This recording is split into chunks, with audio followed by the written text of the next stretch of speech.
Bonjour à toutes et à tous, bienvenue dans cette nouvelle vidéo.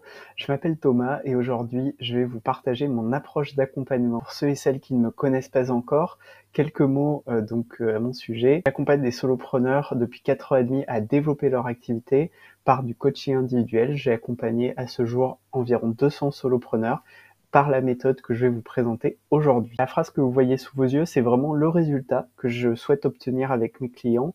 Donc c'est de construire leur entreprise solo tel un écosystème générateur de chiffre d'affaires croissant et écologique pour eux. Et donc, mais pour qui est destinée cette méthode, à qui elle peut être le plus utile? Donc j'ai identifié deux types de solopreneurs. Des solopreneurs qui veulent franchir un cap dans leur développement et leur CA, mais qui sont bloqués à un stade, à un palier, et également des solopreneurs qui ne se sentent plus alignés avec leur entreprise en termes de valeur, de vision, d'offres, etc. Autre sujet, donc les problématiques que la méthode vient solutionner.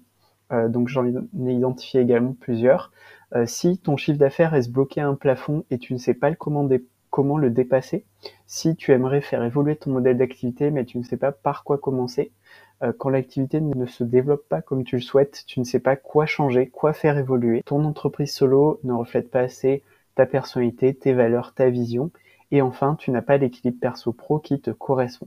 En sachant que cette approche d'accompagnement répond à toutes ces problématiques, mais si tu as une seule de ces problématiques, la méthode va évidemment t'aider à te débloquer sur le sujet et elle sera évidemment utile pour toi. On va maintenant s'intéresser aux bénéfices clés, aux changements concrets que la méthode va apporter. Le tout premier, qui est le plus évident, c'est d'avoir des leviers générant des opportunités régulières en termes de clients, partenaires et d'avoir un chiffre d'affaires qui est croissant.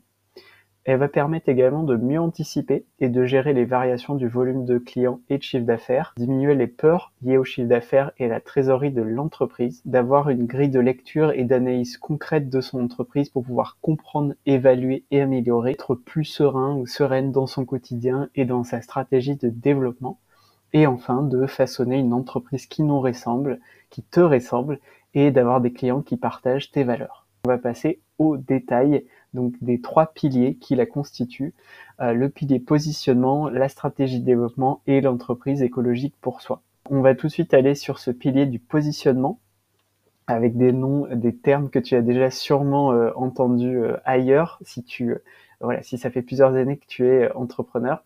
Donc le persona, donc avoir une connaissance précise et complète de ses clients potentiels, l'offre signature pour incarner notre expertise cœur, nos compétences clés et notre personnalité dans une solution concrète, en sachant que si ton offre signature, elle est déjà très différenciante et qu'elle fonctionne très bien, qu'elle t'apporte déjà pas mal de clients, on peut réfléchir à ajouter une ou plusieurs offres complémentaires en fonction de ta situation. Autre sujet clé de ce pilier positionnement, le positionnement d'entreprise avec la finalité d'exprimer son positionnement d'activité dans une proposition de valeur synthétique et claire, et également vers la marque personnelle, donc définir quelles sont tes valeurs, tes messages à transmettre, les traits de personnalité que tu veux faire ressurgir, mettre en lumière, quels sont les sujets d'expertise que tu veux mettre en avant, quel est le ton de communication que tu veux adopter, etc. On va passer au deuxième pilier, stratégie de développement, avec donc plusieurs sujets forts là aussi. Le premier, c'est de choisir et d'exploiter un canal de découverte à 100% de son potentiel pour communiquer et être visible par des clients potentiels.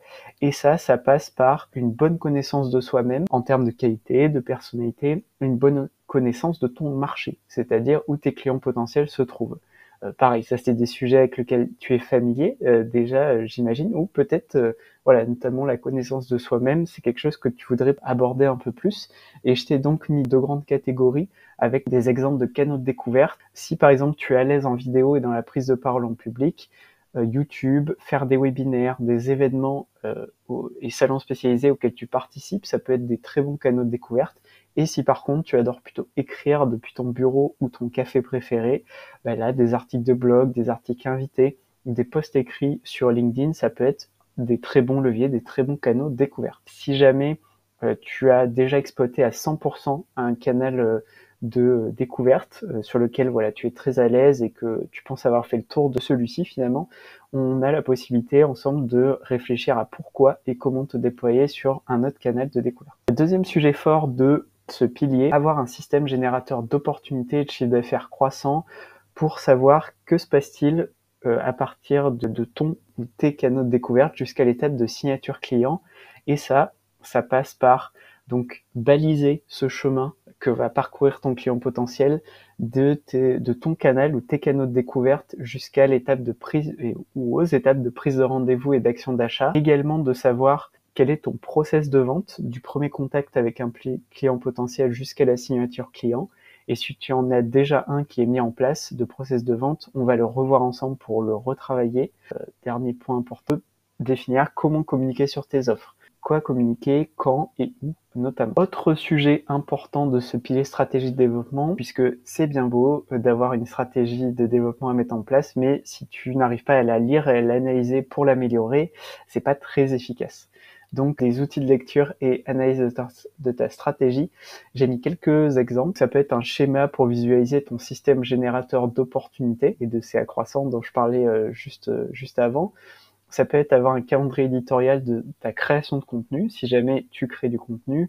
Ça peut être avoir un tableau de suivi des opportunités clients et partenaires. Donc, quelle offre as-tu fait, à qui, quand, est-ce que tu attends des retours, etc. Ou encore de mesurer ton retour sur investissement de ta présence sur chaque canal.